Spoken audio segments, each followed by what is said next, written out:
again, first of all, I would disagree with the characterization or caution you against. I mean, it's more complicated. The West is individualistic, we are more collectivistic, right? We exhibit individualism and collectivism in different aspects of a social life. Let's not forget, modern Western individualism, right, also produced the most potent form of collectivism, namely nationalism, right?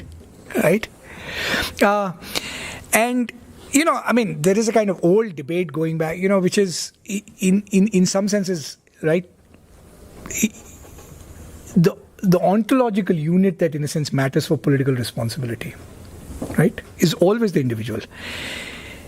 Even in the doctrine of karma, nobody can substitute for the individual's karma. You can, in a sense, I mean, Max Weber was the first to notice it, actually. For all the thing, which is actually that there's kind of radical individualism in that theology and characterization, right? You can penance, you can atone, you can, pay some priest to do stuff for you, but you cannot, as a kind of individual locus of action, escape that, right?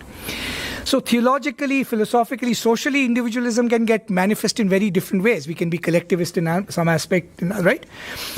And a lot of the individualism that we see in the West, right, is in a sense a product of economic development and institutionalization. I mean, markets, of course, create a certain kind of individualism because they open up possibilities that non-market societies do not have, of mobility, of, all kinds of things.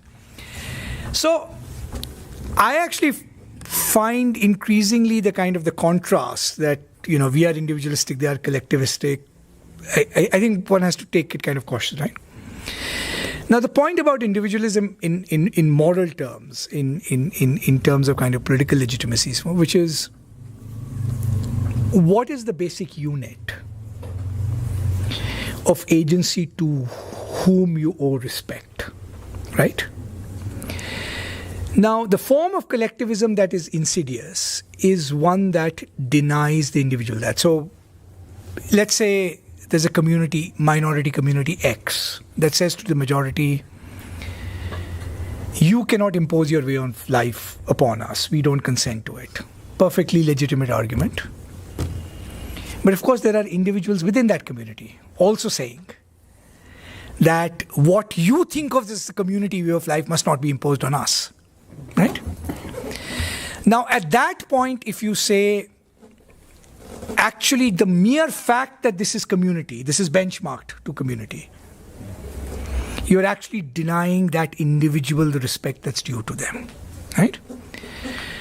So moral individualism is, I do think, the core of liberalism. But by the way, I think moral individualism is actually, I think, the core of any Indian ethical theory that you can think of, actually. Because the locus of responsibility, right? I mean, even from the locus, if somebody sins, it's an individual sin, right? The punishments will be graded by hierarchy and stuff, right? So the locus of agency, respect, and responsibility is the individual, right? I mean, that's the and the basic courtesy is, what does it mean to treat an individual with respect? It is to, in a sense, make them the object of reasons. We are going to give reasons. Let's talk it out, in some senses, in that dialogic process, right?